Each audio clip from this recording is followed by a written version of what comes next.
Hello, my name is Roberto Bonelli. I'm an animal rights activist. I run an organization called the Animals Battalion, and I've been an anti-fur activist for many years. I don't know if you realize that many of the animals that are victims of the fur trade are very similar to the companion animals that you have. Bobcats, lynxes, they're just bigger house cats. Coyotes, foxes, they're just wild dogs. Very similar to the dogs you have. Maybe you have a pet rabbit. Unfortunately, they're not spared either. But do you know what happens to the animals in the fur trade? They're murdered, viciously.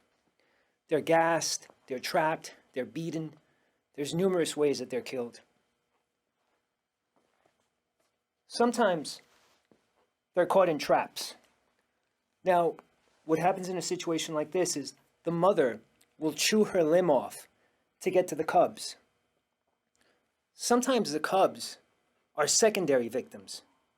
Now, they themselves may be caught in the trap, or they may be waiting for a mother that never comes home. The animal might be bleeding. It's exposed to the elements. It may not survive its time in the trap.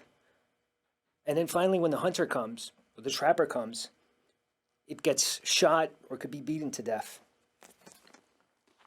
Now, countries that have animal welfare standards have fur farms. We have fur farms in the United States. On a fur farm, these animals could either have been trapped from the wild or they could have grown up in captivity. They suffer horrible damages. As you can see here, the limbs are hanging through the opening in the cages. They have injuries. They have a lack of nutrition. They're exposed to the elements. Sometimes cannibalism sets in. And this is all in places that have animal welfare standards. And ask yourself, who exactly regulates this? Here we have a fox. You see this swelling right here? That's severe gum disease. Again, where are the animal welfare standards? Here we have an animal that lost his limb. Like I said, cannibalism. Or it could have been diseased. Or perhaps it was just injured somehow when it was acquired by the trapper. This is life in a fur farm. This is actually within the animal welfare standards. Now, what about the countries that don't have animal welfare standards, like China? Just as bad, worse. Look at this rabbit here. In countries where there's no animal welfare standard, animals are skinned alive. You can see video, you could see undercover footage easily on the internet. This rabbit right here is an Angora rabbit. Fur is being pulled from his body. This is where there's no animal welfare standards. Another method that is used is either vaginal or anal electrocution. We see that here in this case.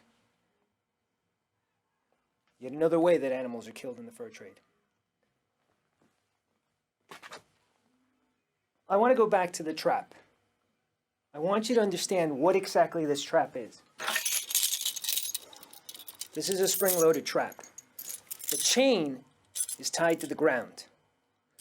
Once the animal gets caught, aside from the fact that it's severely wounded, you can't get away. I want to set this for you and show you.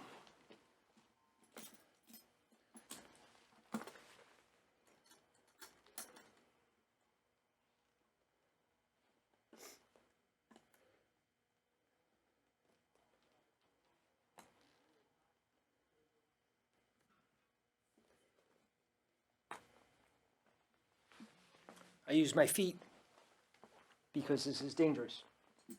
Every time I do a fur protest, I invite people. I invite the salesman to give it a shot. They don't. Bear in mind what this will do to an animal.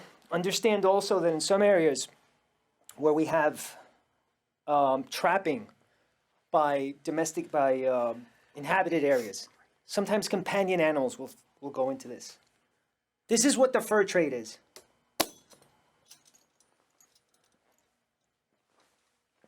Now just imagine that was a small limb. Imagine that was a snout. Imagine that's a baby cub. Imagine that's your dog accidentally going into a yard. This is the reality of the fur trade. They'll have you believe that these fur coats are made from roadkill.